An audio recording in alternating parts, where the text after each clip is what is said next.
በጤፍና በስንዴ ታጅቤ የማቀርብላችሁ ብሎግ ነው። አሪፍ ነው። ገበሬ መሆን እንዴት ገበሬ ነው። አሪፍ ነው። ሁሉም ነገር ጥሩ ነው። ተሞችቶናል።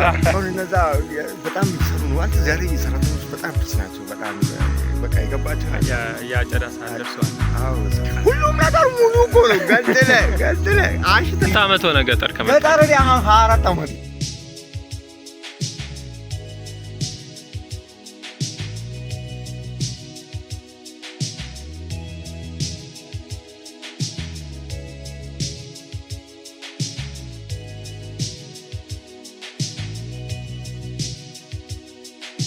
ከስንት ዓመት የከተማ የተበከለ አየር ከመሳብ በኋላ የዛፍ ጥላ ስር አረፍ ብለን ደግሞ እናስባለን። ይሄ ነው እንግዲህ ታይዶ በየቤታችን የሚመጣ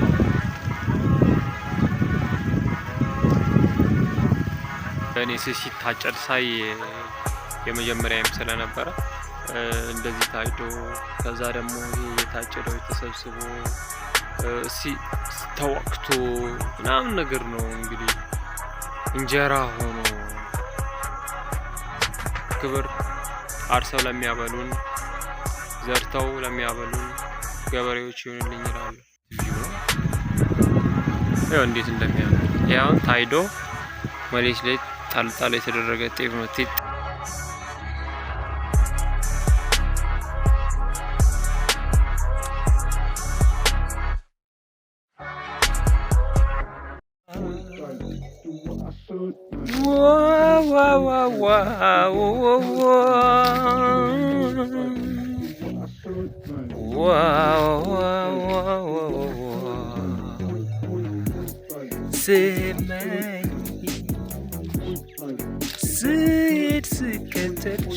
ብዬ ድምፃዊ በሆነም የሚያምረኝ ቦታ ላይ ነው ያለሁት። ማሳ ውስጥ ነው ያለሁት። ታይዶ የተከመረ ምንድን ነው ታይዶ ጣል የተደረገ የምሳ ሰዓታችን ደርሷል። እርቦናል፣ በጣም እርቦናል። ቁርስም ስላልቀማመሰ ምሳ ሰዓት ደርሷል። የሚገርመው አየሩ ራሱ ምሳ ነው። ብዙም እኮ ምሳ አያስፈልግም፣ ግን አየሩ ራሱ ምሳ ነው በሉት። እቃ ምናምን ከተሸጠ በኋላ የምትበላው ሰውዬ አይቼዋለሁ። የምትበላው ምግብ ማሳያ አለ አይቼዋለሁ ለማለት ነው። አንዳንዴ እንጃጃላለ ሰውዬው ራስን በራስን ማሳቅረቅ ይቻላል። አሁን ምን ትዝ ብሎ ይመሰላችሁ? እንትን ላይ የቡድን ስራ ላይ የሆነ ሰው ካባ አድርጋችሁት ስትመጡት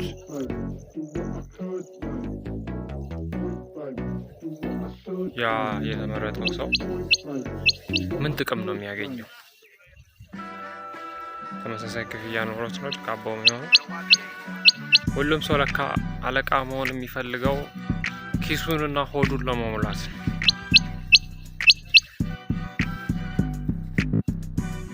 በእያንዳንዳችሁ ጉልበት የሚነግዱ አለቃ ነን የሚሉ ሰዎች አሉ። እንደሚባል ታውቃላችሁ?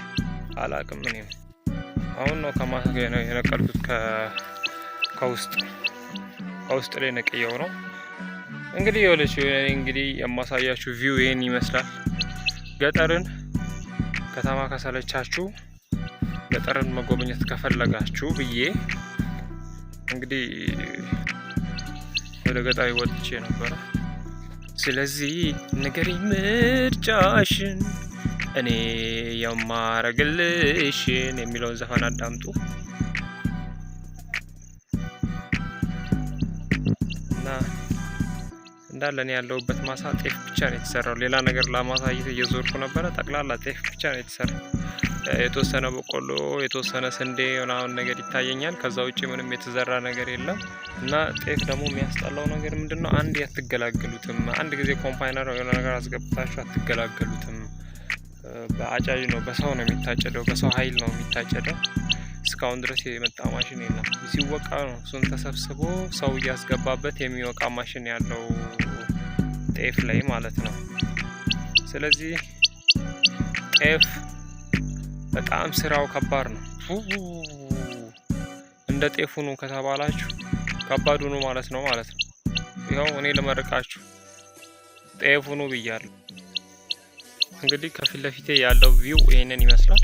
በጣም ነው የሚያምረው። ከፊት ለፊት ያው እዛ ጋር ተራራ ምናምን እንዳለ ብቻ አሁን ያለውበት ቦታ እንዳለ የእርሻ ቦታ ነው ያለው።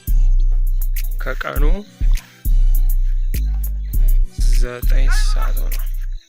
ይሄ ከኋላ እየታጨደ ነው። እዛ ጋር የምታያቸው ምናምን ጠቅላላ እያጨዱ ነው። እንግዲህ ይሄን ይመስላል። ጤፍ ታይዶ እስኪቀርብ ድረስ ለእናንተ ለምግብነት እስኪቀርብ ድረስ እንጀራ እስኪሆን ድረስ ያለውን ፕሮሰስ አብረን ሆነን እናያለን። ሰብስክራይብ